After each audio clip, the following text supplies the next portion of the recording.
Welcome to our sanding a timber floor video. This is part one and it's about the drum sander. Unless you own this kit, you're going to have to hire stuff. There's a link on this frame, so if you click it, it will take you to our hire section.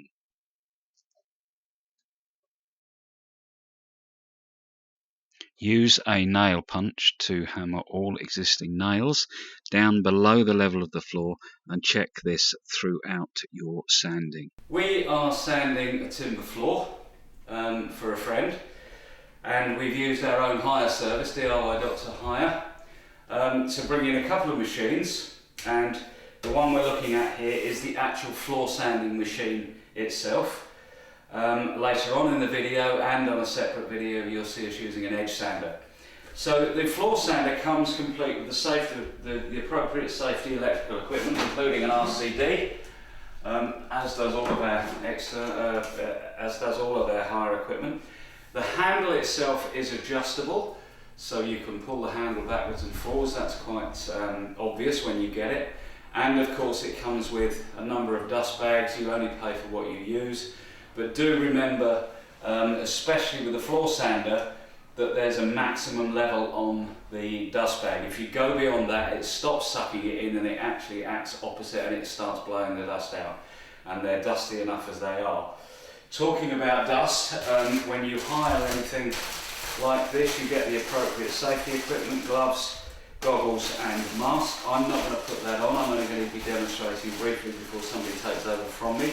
But you get all of that, and you also get the appropriate sanding sheets, which in this case we have a 24 grit, which is a very coarse paper, a 60 grit and 120 grit. Now, because this floor's been done before and it's already very smooth, we just need to take the old lacquer off before we varnish it again. We're just going to use the 120 grit. As you'll hear from the edge sanding video, the larger the number, the more pieces of grit there are per square inch or square centimetre on the paper, so that's what that means. So to change the grit, to change the paper on here,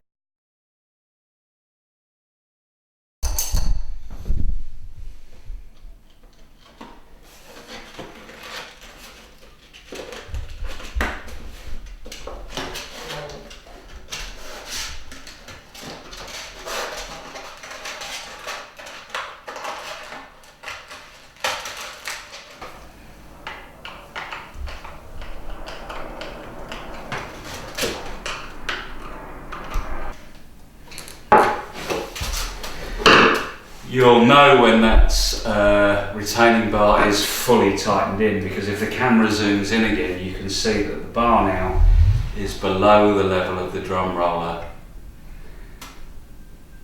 so that the retaining bar doesn't hit the floor, only the sandpaper does. When you're using a floor sanding machine, it's really important that it's moving all of the time. Just by leaving the roller in the same place for a couple of seconds, we have a groove in the floor that's at least 2 millimeters deep, and that was just with the smooth sandpaper, the 120 grit. And the last thing that you need to remember with a floor sander is that, let's get that out of the way, that you should go with the grain all of the time.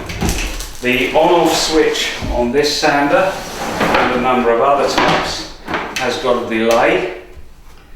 Now, this only needs a light sand, so I'm just going to use, as I started off in just now, on the first speed, and I'm going to lift the roller and press the delay switch.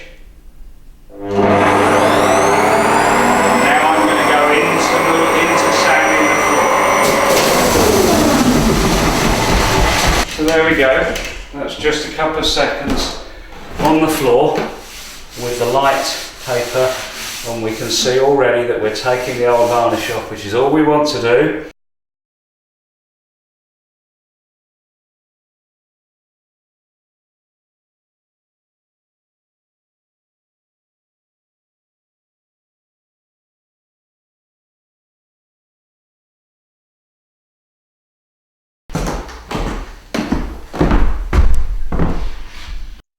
Now's the time to go to part 2 of our video on sanding a timber floor using an edge sander.